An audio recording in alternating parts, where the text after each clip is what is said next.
방금 읽은 시편 108편 말씀을 가지고 마음을 빼앗기지 마십시오. 마음을 빼앗기지 마십시오라는 제목으로 하나님 말씀 나누겠습니다.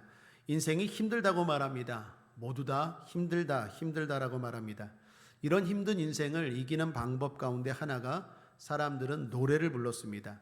농부들에게는 농부가가 있고 어부에게는 어부가가 있고 산에서 나무를 하는 나무꾼들에게도 부르는 노래가 있다고 합니다.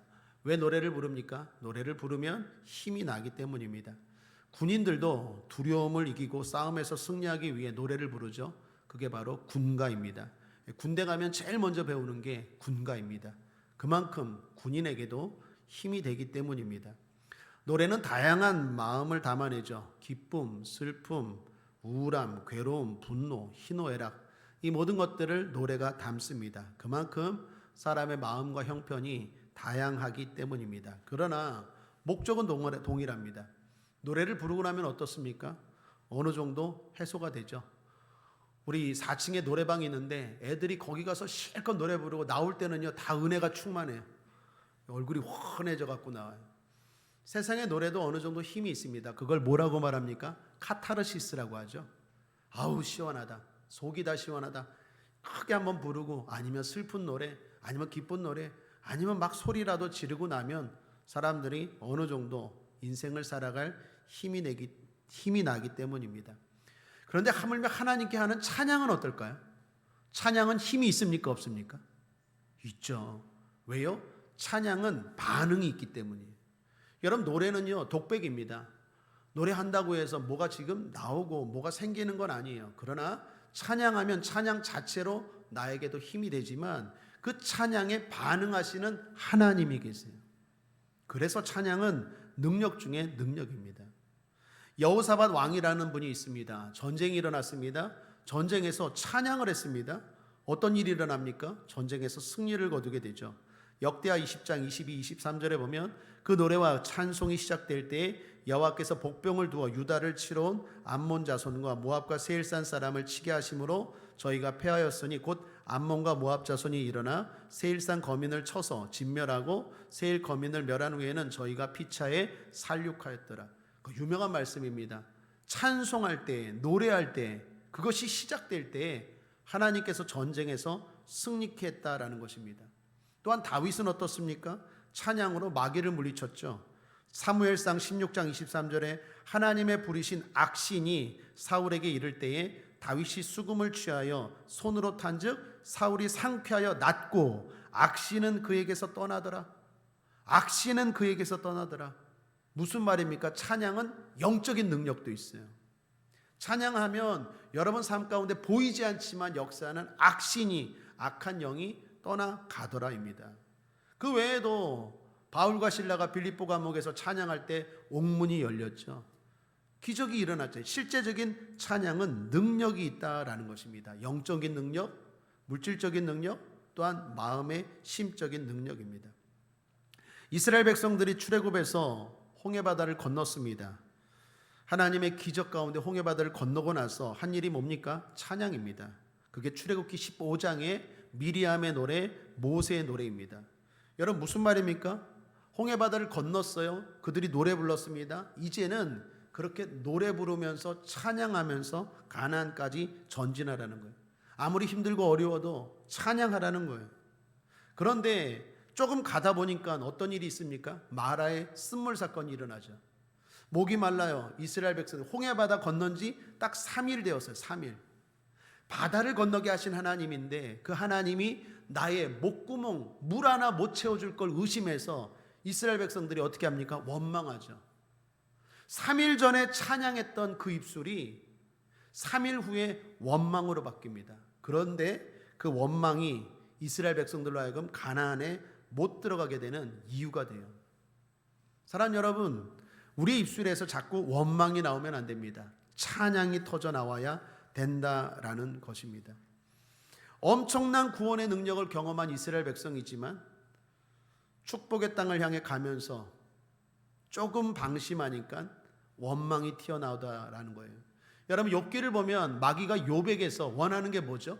욥의 입술에서 원망이 터져 나오게 하는 게 목적 아닙니까? 그래서 막 악창이 일어나기도 하고 갑자기 뭐 어려움이 다가오고 재산도 날아가고 결국 그래서 마귀가 원하는 게 뭐예요? 욥의 입술에서 하나님을 저주하고 하나님을 원망하는 그거 듣고 싶은 것, 그게 목적 아닙니까? 왜 그렇습니까? 사람에게서 원망이 튀어나오는 순간 하나님의 역사가 일어날 수가 없어요. 그러므로 우리 입술에서 원망이 아니라 찬양이 늘 가득하게 되기를 바랍니다. 그런데 문제는 뭡니까? 찬양이 이렇게 좋은 걸 알고 찬양이 이렇게 능력인 것 알고 하나님 앞에 찬양하면 하나님이 역사하시는 것 아는데 그게 쉽지가 않아요. 그래서 결단해야 됩니다. 마음을 정해야 돼요. 오늘 시편의 저자인 다윗도 그래서 이렇게 고백합니다. 1절입니다. 다시 한번 함께 읽어보죠. 시작. 하나님이여 내 마음을 정하여 싸우니 내가 노래하며 내 심령으로 찬양하리로다. 하나님이여 내 마음을 정하여 싸우니. 사랑하는 여러분, 마음을 정하셔야 돼요. 정하지 않으면 안 돼요. 특별히 찬양은 더욱더 안 돼요. 왜요? 마귀가 끊임없이 우리를 공격하려고 해요. 그래서 찬양이 아니라 불평, 찬양이 아니라 원망이 터져 나오도록 끊임없이 우리를 공격하고 유혹합니다. 그러므로 다윗처럼 내가 노래하고 내 심령으로 찬양하겠다고 마음에 결단해야 됩니다. 이 시편 108편은 재미있는 게 두 개의 시가 하나로 되어진 시입니다.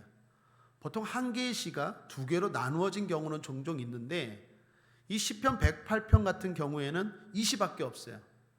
예를 들면 시편 57편 일부분과 시편 60편 일부분이 합쳐져서 시편 108편이 된 거예요. 나중에 집에 가서 시편 57편과 시편 60편을 한번 읽어보십시오.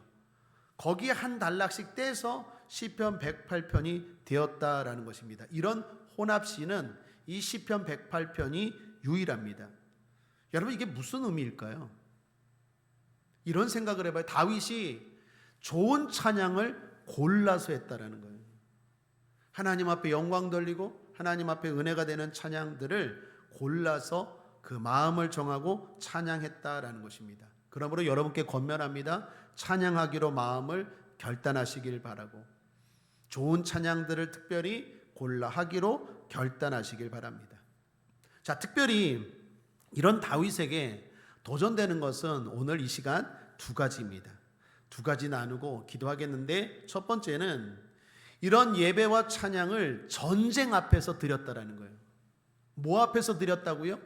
전쟁을 앞두고 드렸다라는 거예요. 오늘 이 시편의 자료를 보면 다윗이 지금 처한 현실이 전쟁 상황이었어요. 전쟁을 앞두고 있다는 거예요.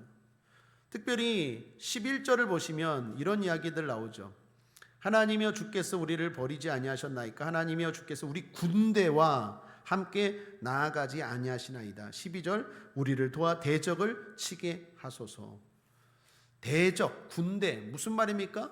전쟁을 앞두고 있는 거예요. 전쟁을 앞두고 다윗이 뭐 했다고요? 찬양했다라는 거예요.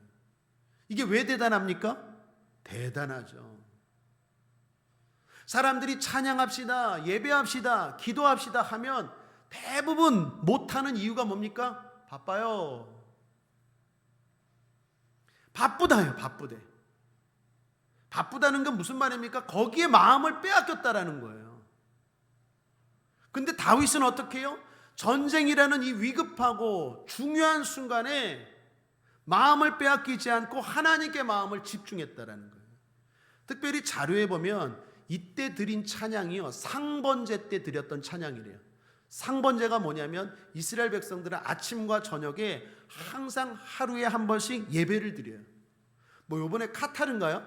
카타르 그 월드컵 하는데도 보면 하루에 5번 기도하잖아요. 이슬람, 그죠?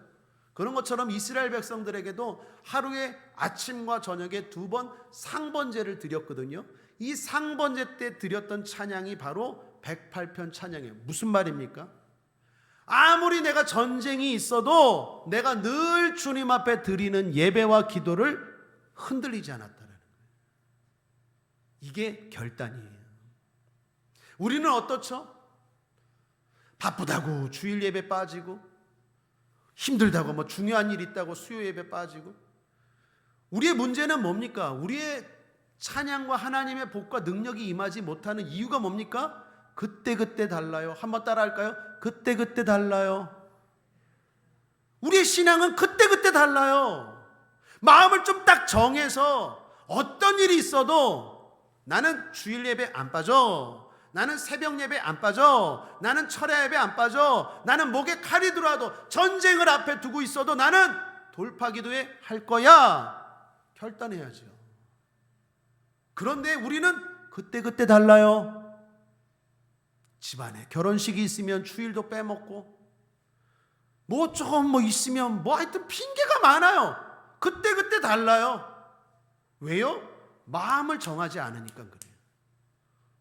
마음을 정하셔야 돼요. 그렇지 않으면요, 별거 아닌 것 때문에라도 마음을 빼앗기고 흔들리고 어려워집니다. 그리고 마귀는 그걸 이용해요. 우리 교회 온 청년 부부 가운데, 청년은 아니죠, 이제 예진에 있어요. 황예지라고 아주 예쁜 애기. 그 아빠 엄마예요. 이 아빠 엄마가 은혜를 너무 많이 받아요. 송도 신도시에서 여기까지 얼마나 멉니까? 가깝지가 않더라고요. 송도 신도시라고 해서 가깝지가 않아요. 새로 막 개발되는 저쪽이더라고요. 우리 건너면 주로 이쪽이, 영종도 기준으로 이쪽이 막 송도 신도시 개발됐잖아요. 예진의 집은 이쪽인데 이쪽 중에서도 저쪽이에요. 그러니까 버스가 잘 안 들어가요. 뭐 제가 이쪽 저쪽 하니까 하여튼 모르겠죠. 하여튼 멀어요. 여기서 한 1시간 걸려요. 놀라지도 않으시네. 송도 신도시가 1시간 걸려요. 그렇게 걸리더라니까요. 가보고 깜짝 놀랐어요. 그런데 그 가정이 예배를 오는데 가끔 아빠 혼자 오고 엄마 혼자 오고 그래요. 어느 날 물었어요. 그랬더니 문제가 뭐냐? 아기가 아파요. 희한하게 주일날 예배 드리러 가려고 하면 아파요. 이게 뭡니까? 영적 싸움이죠. 그 집에는 이야기가 가장 귀해요. 여러분 안 그러겠습니까? 목사인 내가 봐도 너무 사랑스럽고 이쁜데 아빠 엄마가 보니까 얼마나 이뻐요. 그런데 제가 그 가정을 위해서 기도하고 권면하는데 순간 제가 깨닫는 게 뭐냐? 이게 이 가정의 약점이구나. 마귀가 이 가정을 건드리려면 예지만 건드리면 돼요. 그러면 아빠 엄마가 벌벌벌벌벌 예배도 뭐도 다 못해요. 제가 그랬어요. 한 3번인가 그러더라고요. 내 아빠 혼자 온 아빠한테 그랬어요. 다음 주에 꼭 데리고 오라고. 애가 분명히 열이 나고 아파도 꼭 데려오라고. 이거 한번 넘어가야 된다고. 여러분 하나님이 아브라함에게 이삭 바치라 그랬죠. 한 번 시험합니다. 아브라함이 이삭 하나님 앞에 바쳤을 때 그 시험을 통과하죠. 만약에 이거 통과되지 못하면 항상 이게 핑계거리야. 예배 왜 못 왔어요? 아기가 아팠어요. 예배 왜 못 왔어요? 이게 있어요. 그러면 늘 마귀한테 끌려다니는 거예요. 그런데 오늘 또 열이 나더래요. 멀쩡한 애가 아침에 또 열이 나더래요. 그런데 아빠가 제 말을 듣고 집에 가서 엄마하고 이야기를 나누면서 이번엔 이기자. 그래서 오늘 아기를 데리고 왔어요. 펄펄 열이 끓었는데 우리 예꿈 교사 선생님들 예지 아팠나요? 안 아팠죠? 그죠? 갈 때는요, 예지가 와서 목사님 들어오자마자 그 조그만 애가 저한테 그래. 목사님 열 났는데 열이 다 내려갔어요. 그래. 물어보지도 않았는데. 축복해주고 가는데 완전히 온전해졌어요. 사랑하는 여러분, 믿음이라는 건 이런 거예요. 믿음이 뭡니까? 끌려다니지 않는 거예요. 끌고 오는 거예요. 내가 하면 끌려온다니까요.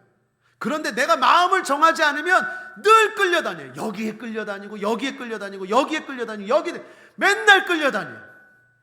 다윗은 어떻게 해요? 전쟁보다 중요한 게 어디 있겠습니까? 근데 마음을 떡 정하고 상번제를 드린 거예요. 그리고 하나님 앞에 뭐라고요? 내가 노래하고 찬양하고 예배하겠다라는 거예요. 사랑하는 국제하모니교 성도님들, 특별히 돌파 기도에 드리겠다고 나온 여러분들, 12월 달 우리 앞에 얼마나 많은 전쟁과 같은 삶이 펼쳐질까요? 삶이 전쟁 아닙니까? 12월 달에는 또 얼마나 자식하고 싸워야 되고, 물질과 싸워야 되고, 건강과 싸워야 되고, 참 전쟁과 같은 삶 아닙니까? 마음 빼앗기지 않게 되기를 주님의 이름으로 축복합니다. 결단하고 나아갈 때 하나님이 도와주실 줄 믿습니다. 또 하나, 다윗의 결단이 도전이 되는 것은 실패라는 과거 앞에서도 결단했다는 거예요. 여러분, 오늘 11절을 보시면 이렇게 말합니다. 하나님이여 주께서 우리를 버리지 아니하셨나이까. 하나님이여 주께서 우리 군대와 함께 나아가지 아니하시나이다. 무슨 말입니까? 과거에 하나님이 도와주지 않아서 전쟁에서 진 경험이 있었던 거예요. 우리를 버리지 아니하셨나이까 라고 말해요. 그때 사람을 의지했어요. 그런데 그것이 어떻게 해요? 헛됨을 알았습니다. 12절에 우리를 도와 대적을 치게 하소서. 사람의 구원은 헛됨이니이다.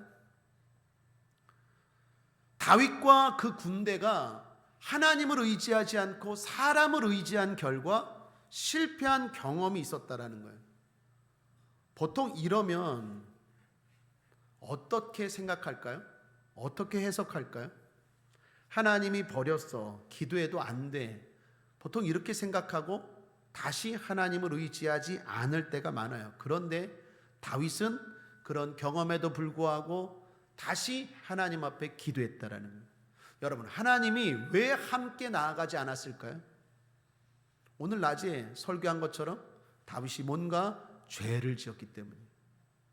여러분 잊지 마십시오. 한번 따라할까요? 하나님은 복을 계속 보내주시는 분 믿습니까? 하나님은 하나님의 자녀에게 계속 복을 내려주세요. 승리의 복을 주시고 건강의 복을 주시고 부유의 복을 계속 내려주시는 분이에요. 왜 나는 받지 못할까요? 앞서 얘기했잖아요. 좋은 것을 죄가 막았느니라. 죄가 막아요. 하나님이 안 주는 게 아니라 하나님이 주셔도 나에게 못 오는 이유는 내 삶의 죄라는 게 막아버린다니까요. 다윗도 마찬가지입니다. 하나님이 함께 나아가지 않았던 이유는 뭔가 죄가 있었을 거예요. 근데 보통 그럴 때는요, 어떻게 해석하느냐? 내가 죄를 지어서 하나님이 나에게 함께하지 않았어, 이렇게 생각하지 않고 기도해도 소용없네, 예배드려도 소용없네, 하나님 믿어도 소용없네, 이렇게 해석하는 게 대부분의 사람들의 모습이에요. 그런데 다윗은 어떻게 해석합니까? 그렇게 해석하지 않아요. 그리고 다시 하나님 앞에 마음을 정하고 과거에 안 되었지만, 과거에 실패했지만 그럼에도 불구하고 하나님을 의지하고 나아갑니다. 혹시라도 여러분의 삶 가운데 기도했는데 안 된 게 있습니까? 과거에 하나님 앞에 기도하고 나갔는데 실패한 것 있습니까? 특별히 오늘은 돌파 기도회인데 11월 달 돌파 기도회 드렸는데도 불구하고 11월 달 안 되고 힘든 일 있었습니까? 10월 달 돌파 기도회 드리고 나아갔는데 10월 달 아주 힘들고 어려운 일이 있었습니까? 그럼에도 불구하고 12월 달 하나님을 온전히 의지하고 나아가는 저와 여러분 되기를 바랍니다. 그게 다윗의 모습이고 다윗의 결단이고 우리의 결단이에요.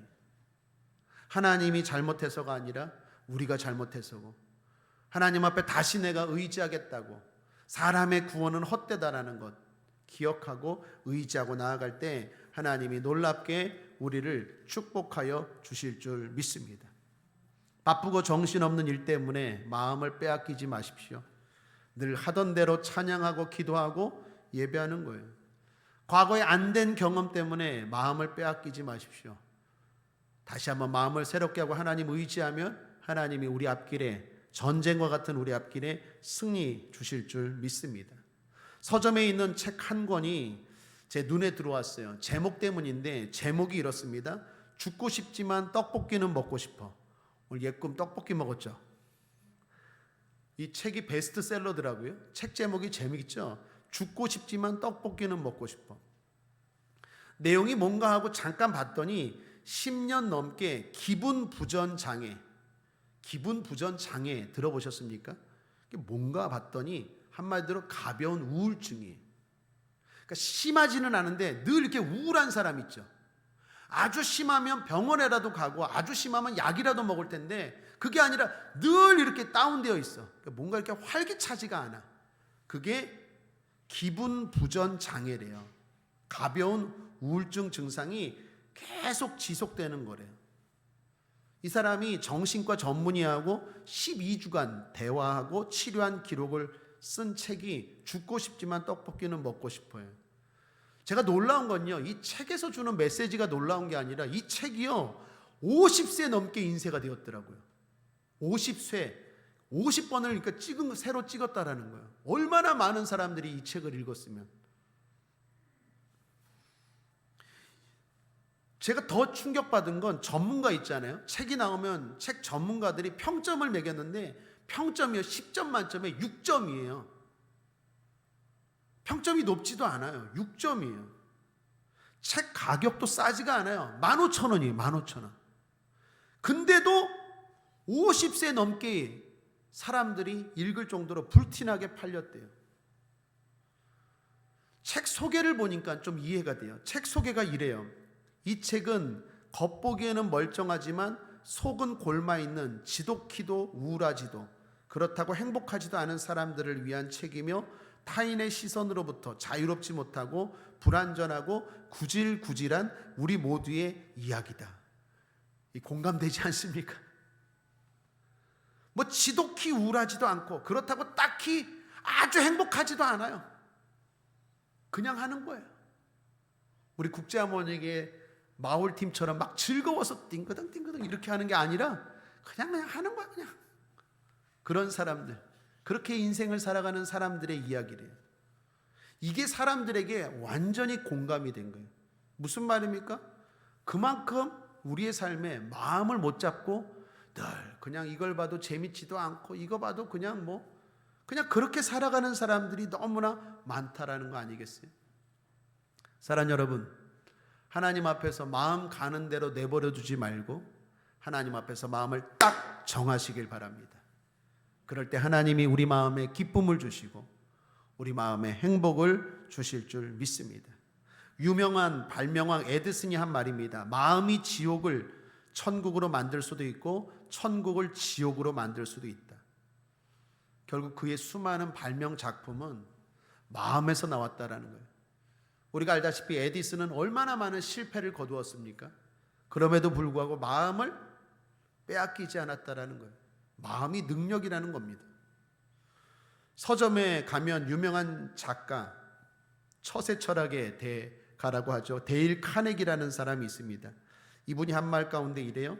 가장 조심해야 할 일은 가난도 질병도 아닌 당신의 마음입니다. 왜냐하면 마음이 당신을 지배하기 때문에 마음을 다스리면 마음은 우리 삶을 다스립니다.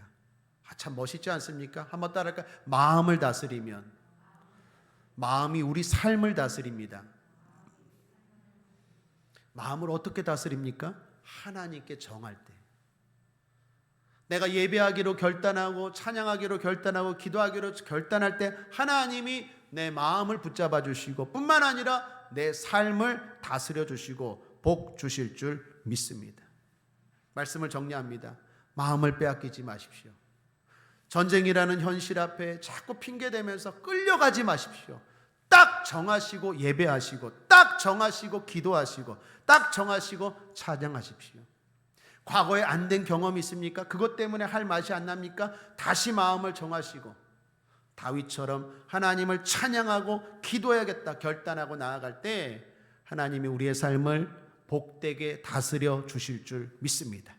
12월 달 좋은 일이 일어납니다. 좋은 일이 일어납니다. 기도하겠습니다. 하나님 아버지 감사합니다. 오늘도 우리를 사랑하시고 축복하여 주셔서 돌파기도에 드리게 하시니 감사합니다. 마음을 정하고 이 자리에 나왔습니다. 기도하기로 결단하고 찬양하기로 결단하고 예배하기로 결단하고 12월 달 살기 전에 하나님 앞에 먼저 맡기기로 결단하고 나왔습니다. 하나님 아버지, 오늘 그 마음을 정한 예배, 그 마음을 정한 기도, 그 마음을 정한 찬양 다 흠양하여 주시고 복 내려 주시옵소서. 함께하여 주옵소서. 인도하여 주시옵소서. 감사드리며 예수님의 이름으로 축복하고 기도했습니다. 아멘.